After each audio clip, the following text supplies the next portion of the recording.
AMO sir and MEO sir Urban and other dignitaries of the dais, teachers, parents and my dear students. Good afternoon all. Good afternoon all. Right, good. మీరు ఎంత అటెంటివ్గా ఉన్నారనేది మీ గ్రీటింగ్స్ని బట్టి pulse తెలుస్తుంది. ఈరోజు స్టూడెంట్గా మన కెరియర్లో ఒక ప్రత్యేకమైన రోజు, ఒక అమూల్యమైన రోజు. మన కెరియర్ ఇన్స్పిరేషన్కి చేయకముందే మనం చేశాక ఎలా ఉంటామనేది ఒక కార్యక్రమం ద్వారా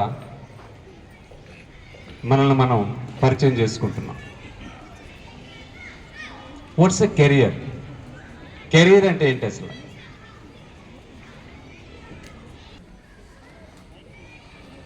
ఎవరికన్నా మైక్ పాస్ చేయొచ్చు. What's meant by career? Career అంటే ఏంటి అసలు? మీరేమనుకుంటున్నారు? ఏదైనా పని చేయడమే అనుకుంటున్నారా? ఏదైనా పని చేయడం. A career is a profession.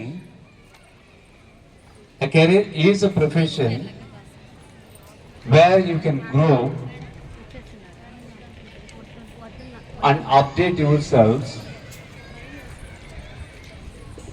and achieve your dreams. Career కి అంటే ఒక ప్రొఫెషన్లో ఉండడం. ఫస్ట్ ఫర్ ఎగ్జాంపుల్ టీచర్స్ ఉన్నారు, మీ అందరికీ teachers. Teaching is a career because it's a profession. ప్రొఫెషన్కి జాబ్కి ఉన్నటువంటి డిఫరెన్స్, జాబ్లో ఎప్పటికప్పుడు అప్డేట్ అవ్వడం ఉంటుంది, స్కిల్స్ని మెరుగుపరుచుకోవడం ఉంటుంది, వచ్చేటువంటి స్ట్రాటజీస్ని వాటిని ఎలా ఫాలో అవ్వాలో తెలియడం టీచర్కి అవసరం. అలాంటి మిగతా ఈరోజు మీరు ప్రదర్శించేటువంటి ఈ కెరీర్స్ అన్నీ కూడా మీరు ఏవైతే సెలెక్ట్ చేసుకున్నారో, I can see some doctors, civil servants, ఇక్కడికి వచ్చి మాట్లాడిన వాళ్ళు కావచ్చు, లాయర్స్ కావచ్చు, ఇంజనీర్స్ కావచ్చు, ఆర్ ఎనీ అదర్ ప్రొఫెషన్స్. మీరు ఎంచుకున్నటువంటి ఏ ప్రొఫెషన్లో వీటిలో అయినా కూడా there you need skills. You need to be updated time to time. మీ ఎబిలిటీ, మీ కేపబిలిటీ మీరు అనుకున్న దానికంటే ఎక్కువ, మీ స్థాయి మీరు ఏదైతే అనుకుంటున్నారో దానికంటే కూడా ఖచ్చితంగానే మీ ఎబిలిటీ ఎక్కువగానే ఉంటుంది. There you need to believe in yourself. మనం ఒక ఎగ్జాంపుల్ని మీ ముందు తీసుకురావడానికి ప్రయత్నం చేస్తాం. డాక్టర్ APJ అబ్దుల్ కలాం గారు ఉన్నారు. అంటే మనం అనుకుంటాం ఒక్కొక్కరు IAS అయిపోయినా, లేదా ప్రెసిడెంట్ ఆఫ్ ఇండియా అయినా, లేకపోతే గ్రేట్ సైంటిస్ట్ అయినా వాళ్ళ వెనక చాలా బ్యాక్గ్రౌండ్ ఉంటుందేమో, వాళ్ళ సపోర్ట్ వేరే విధంగా ఉంటుందేమో అని మనం అనుకోవచ్చు. But when you see the life history of Abdul Kalam, చాలా సాధారణమైనటువంటి జీవితాన్ని ప్రారంభించిన వాడు. ఆయన స్టూడెంట్ లైఫ్లో కూడా పేపర్ వేస్తూ ఆయన లైఫ్ లీడ్ చేసిన వాడు. రిచ్ బ్యాక్గ్రౌండ్ ఏం కాదు, చాలా సాధారణమైన బ్యాక్గ్రౌండ్, చాలా పెద్ద సపోర్ట్ ఏం లేదు, పెద్ద కోచింగ్లు ఏం లేవు. కానీ ఏమున్నాయి ఆయన ఎదగడానికి? To become a great scientist, to become one of the great presidents of India. ఇలా ఎదగడానికి ఆయనకి ఏమున్నాయి? Number 1 discipline, number 2 persistence, number 3 attitude. క్రమశిక్షణతో కూడుకొని ఎదుగుతూ వచ్చారు. ఒక్కొక్క పాయింట్ ఎదగాలంటే మనకు ఓవర్ నైట్ సక్సెస్ ఉండదు, ఎక్కడ కూడా స్టెప్ బై స్టెప్పే ఉంటుంది. There is no escalator for success. అందరికీ ఆ కళలు ఉంటాయి. But at the same time గొప్పగా కళలకని డిసిప్లిన్తో ఎఫర్ట్స్ పెట్టకపోతే కళలుగానే ఉండిపోతాయి. ఆ కళల్ని మనం చేయాలి, మనం రీచ్ కావాలి, మనం అనుకున్నటువంటి పొజిషన్కి రీచ్ కావాలంటే దానికి మనం చేయాల్సిందే we need to put our efforts consistently ఆ కన్సిస్టెన్సీ అనేది అంతే ఇంపార్టెంట్. నిలకడ నిలకడ నిలకడ. ఫర్ దట్ స్టడీస్లో ఎక్కడ కూడా డ్రాప్ అవుట్ కాకుండా, ఇర్రెగ్యులర్ కాకుండా, ఇన్డిసిప్లైన్ కాకుండా మనం ముందుకు వెళ్తూ రావాలి. అలాంటి వాళ్ళు చాలామంది ఇక్కడ మీ స్కూల్స్ నుంచి మంచి స్కిల్స్ ఉన్న వాళ్ళని తీసుకొచ్చారు. బాగా మాట్లాడిన వాళ్ళు, ఎగ్జిబిట్ చేయగలిగిన వాళ్ళు, యాటిట్యూడ్, పాజిటివ్ మెంటల్ యాటిట్యూడ్ ఉన్నవాళ్ళు, స్కిల్స్ ఉన్నవాళ్ళు. Very glad to meet you all. మీ అందరినీ కలవడం కూడా చాలా ఆనందంగా ఉంది. మేడం చెప్తున్నారు లెవెల్స్ పిల్లలకి అంటుంటే చాలా ఆనందం అనిపించింది. ఇలా స్టూడెంట్స్ కలిసినప్పుడు వాళ్ళలో ఒక పాజిటివ్ స్పిరిట్ ఉన్నప్పుడు, ఆ స్పిరిట్ని మళ్ళీ ఒక్కసారి ఇగ్నైట్ చేసినప్పుడు అది చేంజ్ కనపడుతుంది. ఆ కన్సిస్టెన్సీ వాళ్ళు మెయింటైన్ చేయడానికి, అంటే మీరు ప్రతిదా కన్సిస్టెన్సీ నేను అన్నప్పుడల్లా నిలకడ అనేది గుర్తు చేసుకోండి. నిలకడ అంటే క్రమం తప్పకుండా ఆ పనిని మెరుగు పెట్టుకుంటూ చేసుకుంటూ వెళ్ళడం నిలకడ అంటున్నాను నేను. మీరు ఏదనుకుంటే అది కావడానికి మీ దగ్గర ఉన్నటువంటి అబిలిటీస్, స్కిల్స్, దాంతోపాటు మీరు పెట్టేటువంటి ఎఫర్ట్స్, మీరు పెట్టేటువంటి టైం, మీరు అనుకున్న స్థాయికి మీరు రీచ్ అవ్వడానికి వీలవుతుంది. రీచ్ అయిన తర్వాత అదే సక్సెస్ అనుకో. It's not a destination. Success is not a destination, it's a journey. అది ఒక ప్రయాణం. అది స్టూడెంట్ లైఫ్ కావచ్చు. ఈరోజు మనం ఒక పొజిషన్లో నిలబడ్డాం స్టూడెంట్ లైఫ్లో, ఇక్కడికి వచ్చి ఒక ప్రైజ్ వచ్చింది. ఎస్, నేను సక్సెస్ అయిపోయాను, రిలాక్స్ అయిపోతామా? నెక్స్ట్ మళ్ళీ మన రేపు రాబోయే టెస్ట్లు ఏమున్నాయి, ఆ నెక్స్ట్ టెస్ట్లు ఏమున్నాయి, తర్వాత పబ్లిక్ పరీక్షలు ఏమున్నాయి, నెక్స్ట్ ఇంటర్మీడియట్ ఏంటి, ఆ నెక్స్ట్ ఏంటి, ఇలా వెళ్తూనే ఉంటుంది journey. Success is a journey. ఎక్కడికక్కడ జస్ట్ కామాలు మాత్రమే ఉంటాయి. Please remember, there you can see only commas, not full stops. అది మాత్రం నమ్మండి. రిలాక్స్ అయితే అవ్వండి, కానీ కొద్దిసేపు ఆనందించాలి. There we need to top ourselves. మనల్ని మనం ఎంకరేజ్ చేసుకోవాలి, ఎంకరేజ్మెంట్స్ తీసుకోవాలి, అప్రిసియేషన్. ఆ అప్రిసియేషన్స్ మనల్ని మళ్ళీ రీఎన్ఫోర్స్మెంట్ తోటి మళ్ళీ ముందుకు తీసుకెళ్తూ ఉంటాయి. స్టడీస్లో మనం ఎలా ఉన్నాం, ఇంపార్టెన్స్ ఆఫ్ స్టడీస్ ఏంటి, దీని గురించి మాట్లాడే ముందు మీరు స్టూడెంట్స్ మాత్రం స్ట్రైట్గా ఒకసారి కూర్చొని ప్రయత్నం చేయండి. Be straight.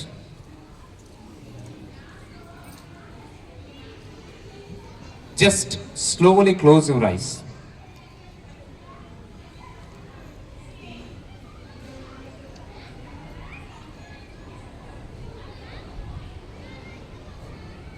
అలాగే కళ్ళు మూసుకొని just answer my question now. మీకు ఏమైనా కనపడుతుందా?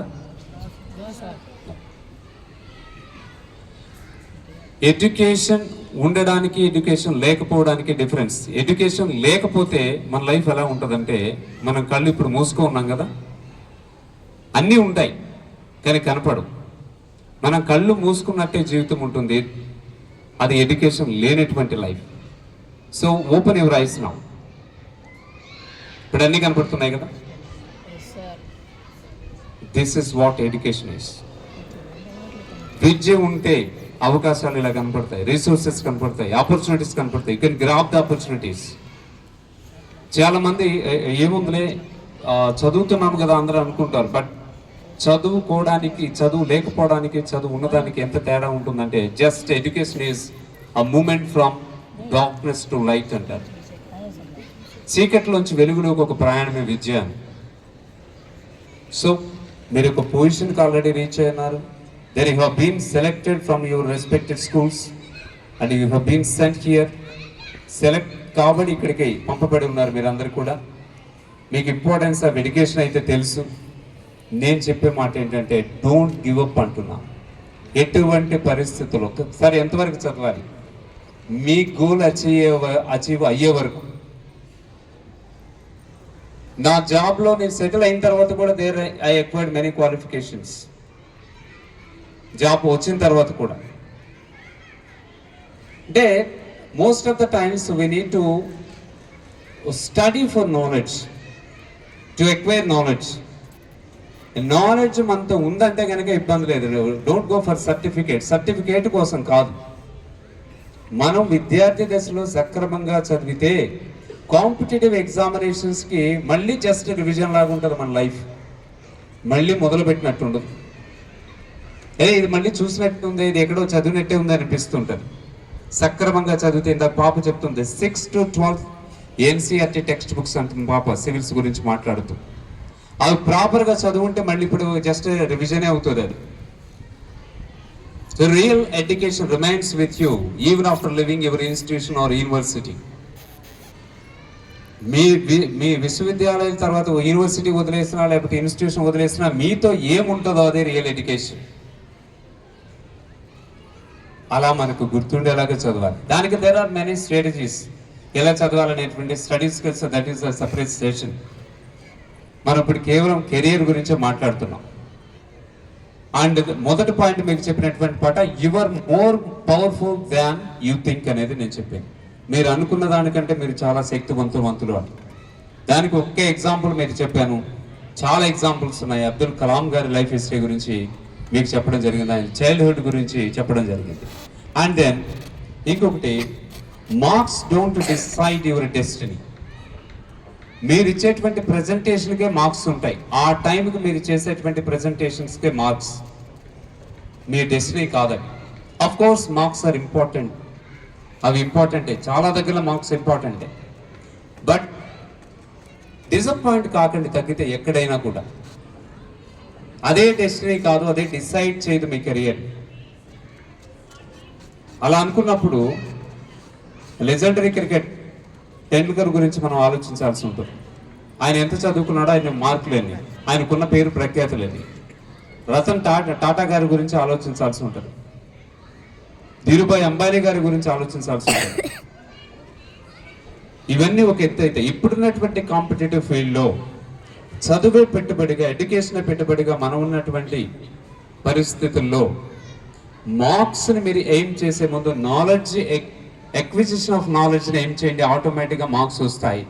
Of course marks are important, but they don't decide your destiny అంటారు. ఫర్ ఎగ్జాంపుల్, నేను 10th క్లాస్ చదువుకునేటప్పుడు నాకు హైయెస్ట్ మార్క్స్ వచ్చినటువంటి సబ్జెక్ట్ తెలుగు. కానీ నేను ఇప్పుడు resource person for English teach చేయడానికి, టీచర్స్ ట్రైనింగ్ ఇవ్వడానికి ఇంగ్లీష్కి రిసోర్స్గా ఉన్నాను. ఇంగ్లీష్ టెక్స్ట్ బుక్ రైటర్గా ఉన్నాను. అక్కడ వచ్చిన మార్కులు తెలుగులో ఏమో టాపర్ నేను, మా స్కూల్కి అందరికీ తెలుగు టాపర్ నేను. ఆ టైంకి నా ప్రజెంటేషన్ అది, నాకున్న ఇంట్రెస్ట్ అది. అర్థమైందా? 10th వరకు మనం అన్నిటి మీద అన్ని కామన్ సబ్జెక్ట్స్ కాబట్టి we need to give equal importance to all the subjects. అన్ని సబ్జెక్ట్స్కి ఈక్వల్ ఇంపార్టెన్స్ ఇవ్వాల్సి ఉంటుంది. 9th 10th వాళ్ళు ఈ మాట కాస్త నోట్ చేసుకోండి. ఇంటర్మీడియట్ దగ్గర నుంచి అక్కడ మనం ఎన్నుకున్నటువంటి సబ్జెక్ట్స్ మన ఎఫర్ట్స్ పెట్టేటువంటి టైం అది, ఫోకస్ పెట్టేటువంటి టైం అది, కమిట్ అయ్యేటువంటి టైం అది. అక్కడ ఇంటర్మీడియట్ వాళ్ళు ఆల్రెడీ కమిట్ అయిపోయి ఉన్నారు. ఈ సబ్జెక్ట్స్ మాకు ఇంట్రెస్ట్, మేము ఇక్కడ రాణించబోతున్నామని మీరు చూస్ చేసుకున్నారు. మీ ఇంటర్మీడియట్ సబ్జెక్ట్స్లో మీరు ప్రూవ్ చేసుకునే టైం అది. ఇంకా అది ఆలోచించండి. సో ఇంపార్టెంటే, కానీ డెస్టినీని మాత్రం డిసైడ్ చేయమంటున్నా. డిసప్పాయింట్ కాకండి, పెట్టే దగ్గర ఎఫర్ట్ గట్టిగా పెట్టండి. At the end of the day ఏమంటారు, నీకు దాంట్లో ఎన్ని వచ్చాయని అడుగుతారు. అది ఇంపార్టెంటే, that is why I say marks are ఇంపార్టెంటే అంటారు. బట్ రిజల్ట్ ఎట్ట వచ్చినా కూడా మీ డెస్టినీ డిసైడ్ చేయవనుకొని డిసప్పాయింట్ కాకుండా మీరు మళ్ళీ కాన్ఫిడెంట్గా తయారు కండి. దెన్ ఇంకొక 2 పాయింట్స్ మనం మాట్లాడాక, థర్డ్ పాయింట్, ఫస్ట్ పాయింట్ మనం ఒకటి చెప్పాను మీకు, మీరు అనుకున్న దానికంటే కూడా మోర్ పవర్ఫుల్ అనేది. రెండోది, మార్క్స్ మీ డెస్టినీ డిసైడ్ చేయవు, బట్ దే ఆర్ ఇంపార్టెంట్ అని చెప్పాను. తక్కువ వచ్చినప్పుడు డిసప్పాయింట్ కావద్దనే ఉద్దేశంతో ఈ మాట చెప్తున్నాను. అట్లని చెప్పి పర్లేదు సార్ చెప్పాడు ఎన్ని మార్కులు వచ్చినా పర్లేదు అనుకోకండి. నాలెడ్జ్ కోసం చదవండి. ప్రజెంట్ చేసేటప్పుడు చక్కగా ప్రజెంట్ చేయండి. అది ఓరల్గా కావచ్చు, రిటర్న్గా కావచ్చు. మార్క్స్ చూసినప్పుడు ఒక ఐడెంటిటీ వస్తుంది మనకు, బట్ అదే కంప్లీట్ ఐడెంటిటీ అనుకోకండి. ఆ తర్వాత మీరు పెట్టేటువంటి ఎఫర్ట్, ఫోకస్, డిసిప్లిన్, కమిట్మెంట్ ఇవన్నీ కూడా మీ ఐడెంటిటీని ఒక రేంజ్కి తీసుకెళ్తాయి. And then failure is not your enemy. ఎవరికైనా కూడా చేసేటువంటి ప్రయత్నాలు మనం ఎక్కడ ఫెయిల్ కావట్లేదంటే మనం ఏం చేయట్లేదని అర్థం. రైట్? ఎక్కడ మనం ఫెయిల్ కావట్లేదంటే మనం ఏం చేయట్లేదని. సైకిల్ దొక్కే వాళ్ళు కూడా అటు ఇటు బ్యాలెన్స్ మిస్ అవుతుంటుందా? బిగినింగ్లో అటు ఇటు పడిపోవడం ఉంటుందా? Then we learn balancing the cycle. ఎలా బ్యాలెన్స్ చేస్తామో మనం నేర్చుకోండి. ప్రతిదీ డ్రైవింగ్ కావచ్చు, లర్నింగ్ కావచ్చు, whatever you want to learn, there are failures. ఆ ఫెయిల్యూర్స్ అన్నింటిని కూడా ఎఫర్ట్స్ అనుకోండి. ఇఫ్ యు టేక్ ఎలక్ట్రిక్ బల్బుని ఎవరు కనుక్కున్నారు? Excellent, Thomas Alva Edison. ఎన్ని అటెంప్ట్స్ వీలైంది తెలుసా? 1000 అటెంప్ట్స్ తర్వాత వీలైంది బల్బుని ఇన్వెంట్ చేయడానికి. 1000 అటెంప్ట్స్. రాత్రుల్లో మనం వెలుతురులో ఉన్నామంటే బికాస్ ఆఫ్ హీట్, రైట్? ఈరోజు పల్లెటూర్లు కూడా వెలుగుతున్నాయంటే because of heat, right? Cities అన్ని కూడా ఎలక్ట్రిసిటీతో వెలిగిపోతున్నాయంటే బికాస్ ఆఫ్ హీట్, అవునా? అలాంటి థామస్ ఆల్వా ఎడిసన్ 1000 అటెంప్ట్స్ తర్వాత కానీ ఎలక్ట్రిక్ బల్బుని ఇన్వెంట్ చేయడానికి వీలు కాలేదు. పీపుల్ కాల్డ్ హిమ్ అసలు ఫూలిష్ అన్నారు, యూర్ ఎ గ్రేట్ ఫెయిల్యూర్ అన్నారు. Are you not ashamed of yourself అన్నారు. సిగ్గా లేదా, ఇన్ని రోజులు నేను చేస్తా ఉన్నా ఏంది? బట్ ఒక మాట చెప్పాడు. నేను ఒక విషయాన్ని తెలుసుకున్నాను, ఈ 1000 వేస్ ఏదైతే వర్కౌట్ కావో, 1000 వేస్ ఏవి వర్కౌట్ కావో అనేది మాత్రం తెలుసుకున్నాను అన్నాడు. వాడు కూడా సమాధానం ఇచ్చాడు. But he didn't give up. ఆ రోజు ఆయన ఆ ఎలక్ట్రిక్ బల్బు కనుక్కోవడం మానేసి ఉంటే మనం 6:30కి అన్నీ సర్దుకోవాల్సిందే, right? So don't give up అంట. ఫెయిల్యూర్ అనేది ఎనిమీ కాదు. ఒక ఎగ్జాంపుల్, మొన్న ఒక సివిల్ సర్వెంట్ ఇంటర్వ్యూ చూస్తున్నాను నేను. ఫస్ట్ అటెంప్ట్ ఇచ్చాడు. He has been a software engineer earlier. ముందుగా సాఫ్ట్వేర్ ఇంజనీర్ ఆయన. ఫస్ట్ అటెంప్ట్ ఇచ్చారు, వీలు కాలేదు, అంటే సెలెక్ట్ కాలేదు. ఐఏఎస్ కోసం, సివిల్ సర్వీసెస్ కోసం రాశారు. సెకండ్ అటెంప్ట్ ఇచ్చారు, కాలేదు. థర్డ్ అటెంప్ట్ రాశారు, సెలెక్ట్ కాలేదు. ఇక జాబ్ చూసుకుందాం అనుకుని డిసైడ్ అయిపోయారు. మరి ఒకసారి ఒక ముగ్గురు స్నేహితులు, ఈయన ఫెయిల్ అయిపోతే బాగుంటుంది అనుకున్న ముగ్గురు స్నేహితులు ఒకసారి వచ్చి ఆయన కలిశారంట. నువ్వు ఎందుకు ఫెయిల్ అయ్యో తెలుసా అని అడిగారంట. ఫస్ట్గా చెప్పినటువంటి వ్యక్తి, ఈ హ్యాండ్ రైటింగ్ అంత లెజిబుల్గా బ్యూటిఫుల్గా ఉండదు అని చెప్పాడంట. Point number 1. అంటే మనం ఎక్కడ ఫెయిల్యూర్ అవుతున్నామో తెలుసుకోవడం ఇది. ఈయనకి అదృష్టవశాత్తు ముగ్గురు వచ్చి మాట్లాడారు, ఈ హ్యాండ్ రైటింగ్ అంతా బ్యూటిఫుల్గా ఉండదు. రెండోది, నీ కమ్యూనికేషన్ స్కిల్స్ అంత ఎక్స్ప్రెసివ్గా ఉండవు అని చెప్పాడంట ఇంకొక. అండ్ మూడోది, నువ్వు రాసేటప్పుడు నరేటివ్ ఉండదు అని చెప్పారంట. అంటే అది ఒక కథాంశం లాగా నరేటివ్ స్టైల్ అంటారు. అలా రాయడానికి కాదు, పాయింట్ బై పాయింట్ రాసేస్తావు నువ్వు. అది అకాడమిక్స్కి ఓకే, సివిల్ సర్వీసెస్కి అలా రాయడానికి వర్కౌట్ కాదని చెప్పారంట. దాన్ని ఇప్పుడు మళ్ళీ ఇంటికి ఫోన్ చేశాడు ఒకసారి, నేను ఇంకొక అటెంప్ట్ ఇస్తాను డాడీ అని. లేదు నాన్న, చేసావు కదా, చూసావు కదా 3 times. వాళ్ళ మమ్మీతో మళ్ళీ మాట్లాడంట, మమ్మీ డాడీని కన్విన్స్ చేయి, 1 more attempt. ఈసారి ఫస్ట్ టైం చేసిన పని, హ్యాండ్ రైటింగ్ ఎక్స్పర్ట్ దగ్గరికి వెళ్ళి హ్యాండ్ రైటింగ్ నేర్పించాలని అడిగారంట. సరే మీ బాబును పంపించండి రేపటి నుంచి అన్నారంట. బాబు కాదండి, నేనే రావాలి అన్నదంట. ఒక పర్పస్ అర్థం చేసుకొని ఓకే అలా అయితే రండి అన్నారంట. ఖచ్చితంగా ప్రతిరోజు మిస్ కాకుండా 2 నెలల హ్యాండ్ రైటింగ్ ప్రాక్టీస్ కోసం వెళ్ళాడు. నెక్స్ట్, సరిగ్గా రాయడని ఎక్స్ప్రెషన్. ఆల్రెడీ సెలెక్ట్ అయ్యి సివిల్ సర్వెంట్గా ఉంటూ కోచింగ్ ఇస్తున్నటువంటి ఒక మేడం గారి దగ్గరికి వెళ్ళి, నేను క్వశ్చన్ పేపర్స్ని ఆన్సర్ చేద్దాం అనుకుంటున్నాను అన్నారంట. Day 1 చూసారు, ఏమి ఇవ్వాల సపోర్ట్, 2, 3, 4, 5 days, 6 days, 7 days తర్వాత